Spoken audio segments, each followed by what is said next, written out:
Judge Vonda v. Court is now in session. Judge, this is the case of the Johnsons. Thank you. You all may be seated.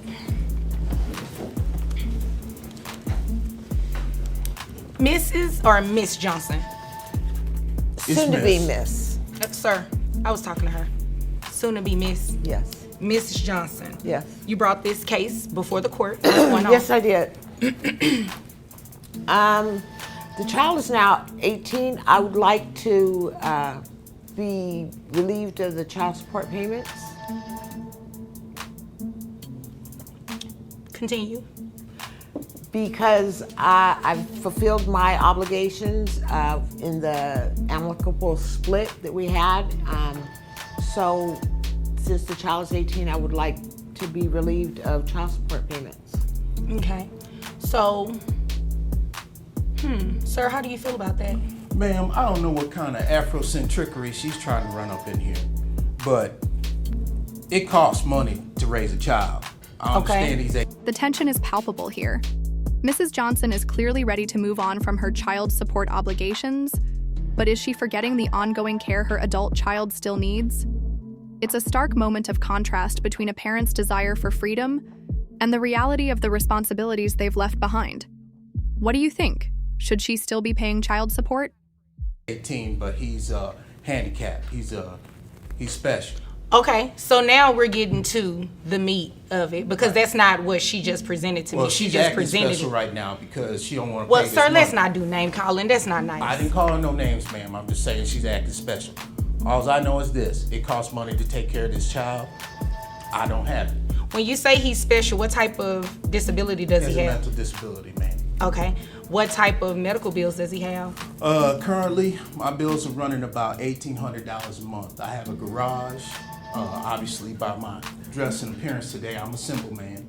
But I make a clean living and do what I have to do. But I can only fix so many cars a day and have to put on helmets and change stuff. I don't have the time. Okay, what type of medical expenses does the child have on a month? Now, we're starting to see a glimpse of the complexity in this case. Mrs. Johnson's request to stop payments starts to feel less straightforward as the man, who seems to be more involved, speaks up. But there's a little hypocrisy at play. Here, she wants to cut the support despite the ongoing costs of her child's care. Does that seem fair? Monthly basis. He has rehabilitation. Okay. He also has some vocational training skills to help him. We're trying to get him out there on his own a little bit. Okay. And he also has a speech therapist that comes in once a week also to help him. Okay. And other than that, is he does he have any other disabilities or anything? Not really, other than, her not being around ever. Okay. That's the only disability that's really got it messed up. How much is rehab a month? Rehab a month is $400, man. 400. Okay. Does he go to a special type of school? No, actually, the state sent someone to him at the residence because it's actually become more of a hindrance to get him somewhere than it is to actually take care of him at the home. Okay. And you want to be removed from child support and you hear about all of the care that it takes to take care of your adult child? It's clear that this man's life revolves around making sure his son gets the care he needs, but it's not easy. His financial limitations and busy schedule clash with the demands of caregiving. How would you handle this? Balancing your work and the needs of a loved one? Let me know in the comments. Disabled? Well, has special needs? Your Honor, Make this good. I'm going to make this good. Due to the fact that I have been around, I do contribute, I am there. My job takes me all over the world. Not only do I'm an educator, but I also have another son as well too, who is 16. I'm in both of their lives. So therefore, I need a little reprieve because there are certain things that I need to do with cash. Certain investments I want to make. When I speak, you stop talking, okay? Sure. You're doing a whole lot of talking and you're not saying anything, okay? Your child has needs that this man pays for. Rehab alone is $400 a month. Is this... This is where the emotional weight hits. The ongoing nature of this child's care makes it more than just a financial issue. It's about responsibility, sacrifice, and the reality of living with a special needs child. But can we truly ever know what's enough in such a situation? Could you handle it? An expense that a doctor has told you that's going to be ongoing in the future? Me, ma'am? Yes, you, sir. Oh, sure. Yes, ma'am. It's still gonna go on. I mean, as far as, she's just worried about her needs. What about the people with hell need ice water?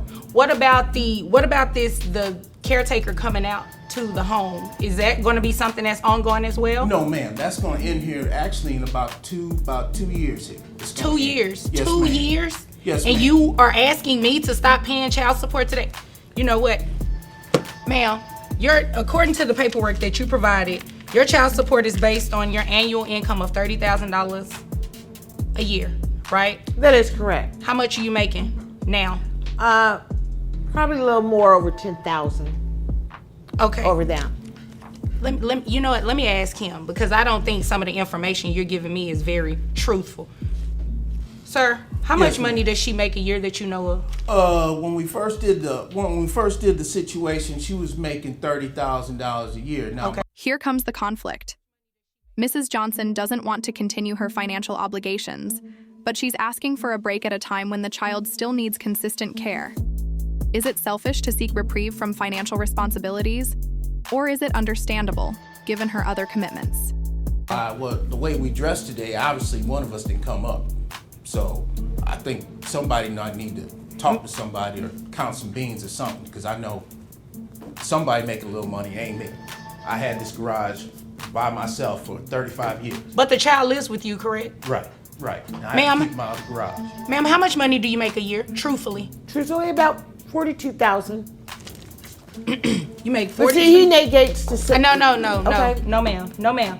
You made more money, and you tried to. First of all, I feel offended that you came into my courtroom and tried to downplay what the situation was, what it was in the first place. You made it appear as though this child turned 18 and your child support should naturally terminate. That's not what's going on.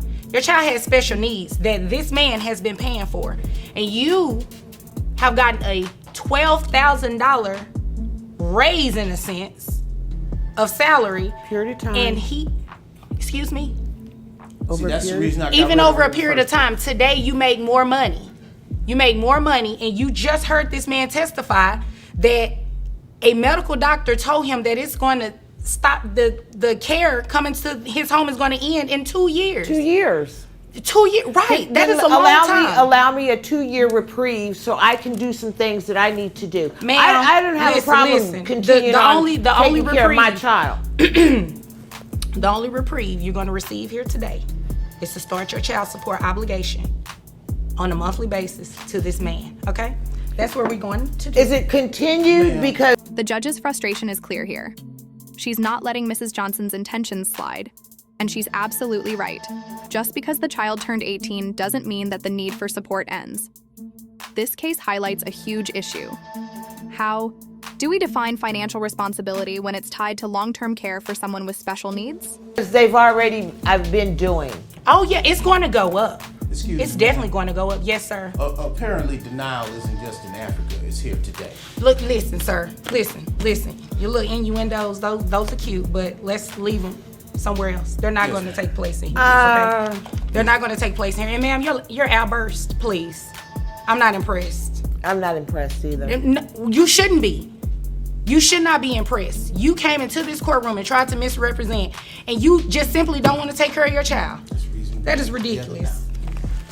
Ma'am, so you said you make $42,000 a year. According to my calculation, that's about $3,500 for gross a month. That puts your net resources at $2,948.13. Who carries the health insurance on the child? That would be me, ma'am. Both. Well, the adult child, excuse me. You carry health insurance, and what were you getting ready to say, ma'am? Both of us. So the child is equally covered. Okay, great. Yes, that is correct. And I heard you say that you had a 16-year-old. Yes. Okay. So we're going to base your child support. The judge's frustration is clear here. She's not letting Mrs. Johnson's intentions slide. And she's absolutely right. Just because the child turned 18 doesn't mean that the need for support ends. This case highlights a huge issue. How do we define financial responsibility when it's tied to long-term care for someone with special needs? You get credit for the child that you already have. So your child support is going to be set at $471.08 per month. Say that again? $471.70 per month. Understood? That's clear. Okay. Is there anything further? Well, I was hoping, ma'am, if I could get a little boost in that, because the youngest son, he currently is being tested as well. Some problems that he may be having. Sir, Yes, ma'am. this is not the platform for you to be asking for an increase, and you just heard what this woman makes, and you heard me do the calculation based on what it is that she makes. I just asked, ma'am. No, sir. That's not how these things are done. I mean, You she cannot couldn't- get an increase from what she's making. What she makes is what she makes. Child support is based on a calculation. It's that simple. Now, if The judge's final decision is a tough one. Child support is adjusted based on the woman's income, but it's clear this is a win for the father, who has been carrying most of the responsibility. It's a reminder that financial realities and parental obligations don't disappear just because a child reaches adulthood. Is this a fair ruling, or should the woman be doing more to contribute? you want to do something later and file something in court once it's been diagnosed, what your other child may have, then you can do that. But until then, is there anything further? No. No, ma'am. Okay, you all may be dismissed. You want a clown. Squeeze your wing together now. This case highlights the complexities of child support, especially when special needs are involved. What do you think about the judge's ruling? Do you agree with the decisions made? Share your thoughts in the comments below. And don't forget to like, share, and subscribe for more courtroom dramas and insights.